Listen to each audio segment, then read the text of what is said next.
ابھی میری آدھی بھڑاس اندر ہی تھی، خودکشی پہ پڑھا تازہ ترین فیچر اس پر اندھا دھن برساتے میں نے غور ہی نہیں کیا تھا کہ وہ میرے مقابل آ کھڑا ہوا تھا۔ اب تک کیا؟ دونوں بازو سینے پر لپیٹتے ہوئے اس نے اس قدر رسان سے پوچھا کہ میری زبان تالو سے چمٹ گئی۔ دو سیاہ گھورتی ہوئی آنکھیں جیسے اندر تک پڑھ لینے میں کامیاب، اور ادھر رویہ گل سے تھوک نگلنا بھی محال۔ پھر میں نے یہ سوچا کہ تم جیسے منگیتر تو تحفہ ربانی ہوتے ہیں۔ اچھا۔ وہ چند ثانیوں تک تیز نظروں سے مجھے گھورتا رہا۔ اب میں بھاگنے کو بےتاب مگر ٹانگیں لاچار، ہاتھ بے جان کے دروازے کی نوب ہی گھما دوں۔ Get out. وہ کون سا اپنی عادتوں سے واقف نہیں تھا، اسی لیے میرے چکمے میں نہیں آیا، مگر میرے لیے تو یہ سنہری موقع تھا۔ اللہ دوسری زندگی دے رہا تھا تو میں کیوں نہ فائدہ اٹھاتی۔ اندھا دھن بھاگی تو راستے ہی میں پکڑی گئی۔ جی ہاں، دادی فضلہ۔ آج دادی جان اور تائی اماں تو رشتہ داروں سے میل ملاقات کو نکلی ہوئی تھیں کہ رمضان المبارک کے بابرکت مہینے میں نکلنا ہوتا ہی نہ تھا۔ امی اور چچی جان کچن کے ضروری امور نپٹا رہی تھیں، مہینے بھر کا جو سودا سلف منگوایا تھا اسے سمیٹنا تھا۔ ایسے میں فائقہ اور زرمینہ کی گرفتاری عمل میں آ چکی تھی۔ یہ لو، اپنی رویہ آ گئی، اسے آتا ہوگا۔ چچی جان نے مجھے دیکھتے ہی کہا تو مجھے لگا جیسے میری تعریف کی گئی ہو۔ مجھے تو بہت کچھ آتا ہے، آپ کس کی بات کر رہی ہیں؟ میں اٹھلائی۔ ادھر اماں جی کے پاس بیٹھو، میں ذرا کچن میں کام نپٹا آؤں۔ وہ حکم صادر کرتی چلی گئی۔ اے لو۔ پھر میں نے کہا، تم سب ہی ایک سی نالائق ہو۔ دادی فضلہ اونچی آواز میں بولی۔ نہیں دادی اماں، کوئی کم ہے کوئی زیادہ، اور یہ تو بہت ہی زیادہ ہے، زرمینہ نے زور سے کہتے ہوئے میری طرف اشارہ کیا، اور میں تو پہلے ہی اس کے بھائی کے پاس سے دل جلا جلا کے سیاہ کر لائی تھی، چٹک پڑی۔ اور اس کا بھائی مجھ سے بھی زیادہ۔ مائی؟ کون سی مائی؟ دادی فضلہ نے مجھے گھورا۔ اور یہ تمہاری مائی کدھر بھاگ گئی ہیں مجھے دیکھ کے؟ وہ ذرا کچن میں مصروف ہے، رمضان آ رہا ہے نا، فائقہ نے ان کی طرف جھک کر بتایا۔ ہیں؟ گلدان کہاں سے آ رہا ہے؟ وہ تھوڑی پہ انگلی رکھتے ہوئے بولی تو فائقہ نے گہری سانس بھر کے ہمیں دیکھا۔ دادی اماں، آپ کام بتائیں، کیا کام ہے؟ میں نے ہی صبر کا مظاہرہ کیا۔ لو، اب نام بھی بھول گئی میرا۔ فضل بی بی، فضلہ کہتے ہیں پیار سے۔ وہ خفا ہونے لگی۔ وہ سب تو اب فوت ہو گئے نا پیار سے کہنے والے، زرمینہ بڑبڑائی۔ بہت نالائق ہو تم سب، عقل والیوں کی تو شکل ہی سے ذہانت ٹپکتی ہے، تم سے کہاں ہوگا یہ کام۔ وہ مایوس ہو گئی تھی۔ جی بالکل، زرمینہ نے سر ہلایا۔ لو بھلا، میں کیوں اس رپورٹ کا حصہ بنوں؟ مجھے بتائیں دادی اماں، میں ہوں نا۔ میں نے فی الفور اپنی خدمات پیش کی۔ ہیں؟ انہوں نے کافی مشکوک نظروں سے مجھے دیکھا، پھر مایوس سی بولی، بات تو کوئی نظر نہیں آتی۔ خیر، خط لکھوانا تھا۔ لکھنا آتا ہے یا تم بھی نقل مار کے ہی پاس ہوتی رہی ہو؟ اف خدایا، عزت نفس پہ ایسا شدید وار۔ لو، ایسا ویسا؟ میں اگر پہلے پیدا ہوئی ہوتی تو مرزا غالب کو کورس میں میرے خطوط پڑھنے پڑتے۔ فائقہ اور ارمینہ کو ہنسی کے ساتھ ساتھ کھانسی کا دورہ پڑ گیا۔ ان کو کیا ہوا؟ انہوں نے حیرت سے ان دونوں کو دیکھا۔ کچھ نہیں دادی اماں، ان کے دماغ کے پیچ کسنے کا ٹائم ہو رہا ہے۔ میں نے کوئی پرانا بدلہ چکایا۔ اے لو، انہوں نے ہنسنے کا بھی ٹائم رکھا ہوا ہے۔ وہ اور حیران ہوئیں۔ دادی اماں، ہنسنے کا نہیں، پیچ کسنے کا۔ خیر چھوڑیں، میں تو ابھی سے آدھی ہلکان ہونے لگی تھی۔ آپ یہ بتائیں، خط کس کو لکھوانا ہے؟ زور سے پوچھا تو گلے میں خراش پڑ گئی۔ کھانسی کا دورہ پڑا تو مینا کے ایک گلاس پانی پلانے سے ہی ٹھیک ہوا۔ تمہاری تو صحت ہی نہیں ہے خط لکھنے والی۔ وہ میری طرف سے خاصی مشکوک ہو چکی تھی۔ دادی اماں، خط لکھنے کے لیے صحت کی نہیں عقل کی ضرورت ہوتی ہے۔ جو ان کے پاس تو نہیں مگر میرے پاس بہت ہے، میں اترائی۔ کتنے دنوں سے آئینہ نہیں دیکھا جناب نے؟ فائقہ نے دانت پیسے۔ اس انگلش میڈم بیچاری کا اردو کے خطوں سے کیا واسطہ؟ اچھا خیر، میں نے اپنے پیر صاحب کو خط لکھوانا ہے۔ وہ قدرے مایوس ہی تھی۔ یہ لو بچوں جی۔ زرمینہ اور فائقہ کو شاید وہ پہلے بتا چکی تھی، تب ہی وہ ہنسی۔ پیر صاحب؟ میں نے دہرایا۔ ہاں، پیر برکت شاہ صاحب، چواکڑیالہ والے۔ وہ تفاخر سے بولی تو اس قدر باروب نام سے ہی مجھ پر تھرتھری طاری ہونے لگی۔ پہلے جب میری بہو مجھے تنگ کرتی تھی تو انہی سے تعویذ منگوا کے میں نے اسے سیدھا کیا تھا۔ ایسی فرما بردار ہو گئی تھی میری کہ میں کیا بتاؤں۔ ان کے دادا، کون نہیں جانتا انہیں، اللہ بخشے، ساری عمر مجھے سانس کی کمی محسوس نہ ہونے دی انہوں نے۔ غصہ ایسا کہ الامان الحفیظ، مگر پھر میرے ایسے بالا و شیدہ ہوئے انہی کے تعویذوں کی وجہ سے۔ اور اب میری بہو بڑی بدتمیز ہے، اسے راہ راست پہ لانا ہے۔ وہ بتا رہی تھیں، ان کے انداز میں بے حد یقین تھا اور میرے ذہن میں فلم چل رہی تھی۔ بے وفا محبوب قدموں میں سنگ دل محبوب کا دل موم کرنا وغیرہ وغیرہ، یعنی یہ پیر صاحب تو بڑے کام کی چیز نکلے تھے۔ تمہارے بس کا روگ نہیں ہے، تم کون سا محلے کی بازیوں کو خط لکھ کے دیتی رہی ہو؟ فائقہ نے مجھے باز رکھنا چاہا۔ اور اپنی رائٹنگ کا تو تمہیں پتہ ہی ہے، پیپرز میں بھی ٹیچرز بیچاری تمہیں اندازاً مارکس دیا کرتی تھیں، بلکہ شکلاً زرمینہ نے بھی بدلہ لیا۔ فائقہ نے کہاں لگایا کہ شکل سے کافی مستحق لگتی ہے، 100 میں سے 33 دے ہی دو۔ مرو جل ککڑیو، جل جل کے سیاہ ہو جاؤ، دیکھنا کل کو میرے ہی یہ خط نصاب کا حصہ بنیں گے، بچے انہی کو پڑھ کے قوم کے معمار بنیں گے۔ اپنے بارے میں تو میں بچپن سے ہی بہت جذباتی تھی۔ تم لوگ کیا منصوبے بنانے لگی ہو؟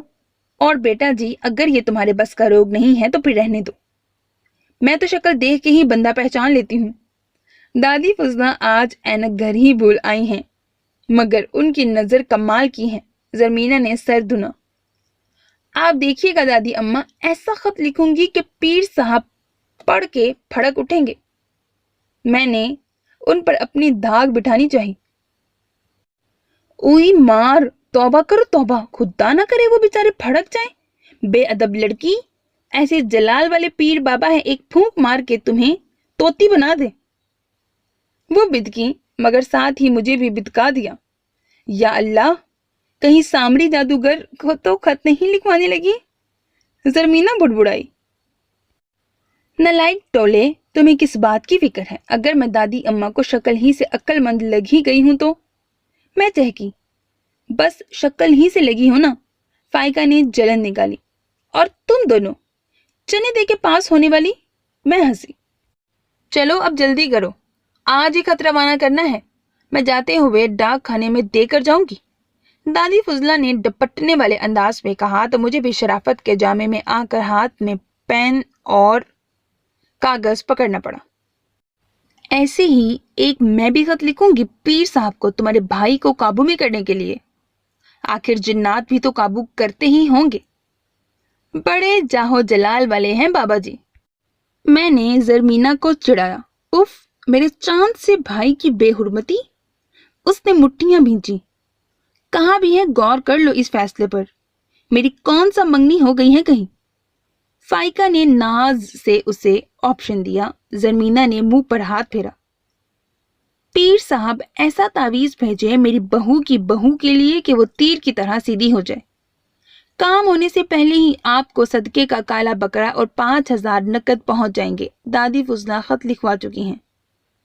یہ لو، اتنا لمبا خرچہ، اب اگر پیر صاحب کی خدمت میں ہی بکرا پیش کرنا ہو تو اسی بکرے کے قیمے کے کباب بنا کے کھلا کے بندہ منگیتر کا دل موم نہ کر لے، اوپر سے 5000 روپے۔ اب بندہ کس کس سے ادھار پکڑے؟ یہ لے دادی اماں، وہ کام کیا ہم نے جو ان نالائکوں سے نہ ہوگا۔ میں صفحہ طے کر کے خط کے لفافے میں رکھتے ہوئے گنگنائی۔ میں تو شکل سے ہی پہچان گئی تھی کہ صفیہ کی اس پوتی میں ذہانت کا کچھ عکس نظر آتا ہے۔ وہ خوش ہو کر اپنے پچھلے بیان سے وزیر بجلی کی طرح مکر گئی۔ ایڈریس لکھوا دے دادی اماں۔ ایلو وہ کیا؟ انہوں نے انگشت شہادت تھوڑی پہ رکھی۔ پتا، پیر صاحب کا پتا؟ فائقہ نے اونچی آواز میں پوچھا۔ ارے وہی جو تم دونوں کو بتایا تھا۔ آگے پیچھے کر کے لکھ دو، آرام سے پہنچ جائے گا ان تک۔ وہ بے نیازی سے بولی تو میں نے استفہامیہ نظروں سے ان دونوں کو دیکھا اور ان دونوں نے ایک دوسرے کو۔ اتنا مشکل پتا ہے؟ اچھی پاولی چواکڑیالا، تمہیں اتنے مشکل الفاظ بھلا کہاں آئیں گے؟ لاؤ دو، میں ایڈریس لکھ دوں۔ اب بھابھی ہو میری، تمہارا امیج تو خراب نہیں ہونے دوں گی نا؟ یا اللہ، مجھے یقین نہ آ رہا تھا، یہ میری نند گلی کا گند تھی، اتنی اچھی، اتنی معصوم۔ اللہ پاک اس کعب سلمان کو بھیج دے جلدی سے، اسے ڈولی میں بٹھا کے لے جائے۔ اور یہ فائقہ نہیں، یہ ذرا کوینی ہے، اسی لیے عمران عباس کو تھوڑی دیر روکے رکھنا اللہ جی۔ میں نے فیصلہ کرتے ہوئے دعا کی تھی اور خط زرمینہ کے حوالے کر دیا۔ اس نے سارا ایڈریس لکھ کے خط دادی اماں کے حوالے کیا۔ کیا یاد کریں گی دادی اماں، ایسا خط لکھا ہے کہ پیر صاحب آپ کے مرید ہو جائیں گے۔ میں چہکی، وہ دعائیں دیتی رخصت ہوئی۔ پتہ نہیں کیسے خط لکھ دیا رویہ نے، امتحان میں تو مجھ سے پوچھ کے لکھتی تھی۔ ماہین پڑھاکو نے پول کھولا۔ دادی فضلہ کے جاتے ہی سبھی اپنے اپنے بلوں سے نکل آئی تھیں۔ بکو مت، وہ تو میں تمہاری نالج چیک کرتی رہتی تھی، میں نے اسے ڈانٹا۔ زرمینہ ہنسی۔ اور اس کا وہ خط یاد نہیں جو ٹیچر نے مڈل کلاس میں سب کو پڑھ کے سنایا تھا اور کلاس سن کے ہنس ہنس کر لوٹ پوٹ ہوتی رہی تھی؟ امتحان میں کامیابی کا خط۔ میری پیاری بڑی بہن، آج ہمارا رزلٹ تھا۔ اسکول میں بہت رش تھا، سب کی شکلیں دیکھنے والی ہو رہی تھیں۔ پھر پرنسپل صاحب نے رزلٹ اناؤنس کیا۔ کچھ بچے پاس ہو گئے اور کچھ فیل۔ جو پاس ہو گئے وہ ہنس رہے تھے اور جو فیل ہو گئے ان کا رونے کو دل کر رہا تھا، مگر انہیں رونے سے شرم آ رہی تھی۔ زرمینہ نے ایک بھولی بسری یاد دلا کر سبھی کو خوب ہنسایا اور مجھے کلسایا۔ یا اللہ، مجھے میری دعا واپس کر دے، مرنے دو اسے کماری۔ تم دیکھنا تو صحیح، ایسا خط لکھا ہے اپنی روی نے کہ دادی فضلہ اب کچھ ہی دیر میں اس کا شکریہ ادا کرنے دادی جان کے حضور حاضر ہوں گی۔ زرمینہ نے مزہ لیا تھا۔ میں نے فائقہ اور زرمینہ کی شکلوں سے اندازہ لگانا چاہا، پتہ نہیں زرمینہ واقعی پیرنی ہو گئی تھی۔ شام کو اطلاع ملی کہ دادی فضلہ پھر موجود تھیں دادی جان کے پاس اور مجھے بلایا جا رہا تھا۔ یہ لیں دادی اماں، آپ کا مجرم حاضر ہے، زرمینہ کلکلائی۔ تم نے خط لکھ کے دیا تھا فضلہ کو؟ دادی جان نے مجھے گھورا۔ اس قدر بہترین الفاظ میں آپ خود سوچئے دادی جان، اور اس گھر میں اس قدر ذہین اور ذی شعور کون ہے جو ایسا نادر و نایاب خط لکھ سکے؟ سن رہی ہو صفیہ کیسے اترا رہی ہے؟ اپنی خوبیوں پر تمہاری پوتی، زمانے بھر کی ذہانت اسی میں کوٹ کوٹ کے بھری ہو جیسے۔ دادی فضلہ اتنی کراری کواڑ میں بولتی تھی، بندہ کنفیوز ہو جاتا تھا، آیا ڈانٹ رہی ہیں یا تعریف کر رہی ہیں؟ مگر میری ذہانت کا ذکر ہو رہا تھا تو یقیناً تعریف ہی کر رہی ہوں گی۔ سو میں نے بتیسی کی نمائش جاری رکھی، مگر باقی سب گروپ کے دانت کیوں چمک رہے تھے یہ میری سمجھ میں نہیں آ رہا تھا۔ سب ہی ایک سے بڑھ کر ایک جل ککڑیاں تھیں، پھر میری تعریف پہ خوشی کا اظہار۔ بس دادی اماں، خدا کی دین ہے، غرور نہیں ہے، وہ چٹک کر بولی۔ ایڈریس کس نے لکھا تھا؟ دادی جان نے سنجیدگی سے پوچھتے ہوئے مجھے گھورا۔ اوفو، اب آیا ماجرا سمجھ میں، یہ خبیث زرمینہ ہے نا؟ ذرا سی لکھائی کیا اچھی تھی، ساری تعریف سمیٹنے لگی تھی۔ خوب خطاطی کے نمونے دکھائے ہوں گے ایڈریس میں، تبھی تو سارا خط چھوڑ کے فقط اسی کا ذکر ہو رہا ہے۔ میں صاف مکر گئی۔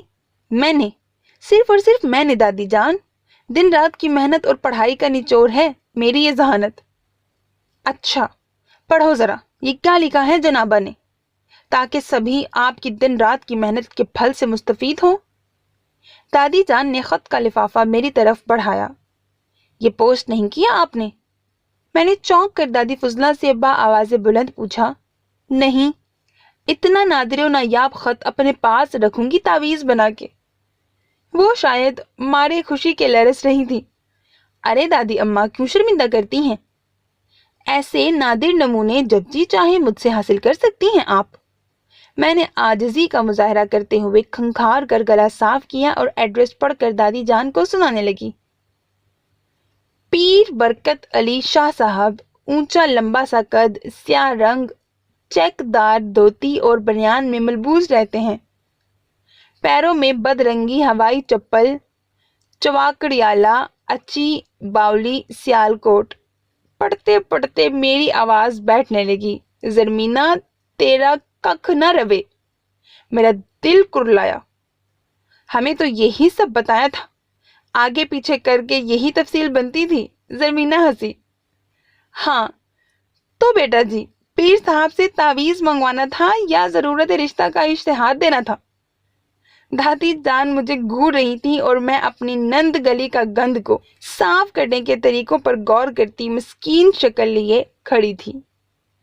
So میرے عزیز listeners, that was the end of this part. Hope that you like it. اپنا بہت خیال رکھیے گا نیک تمناؤں کے ساتھ۔ اللہ حافظ۔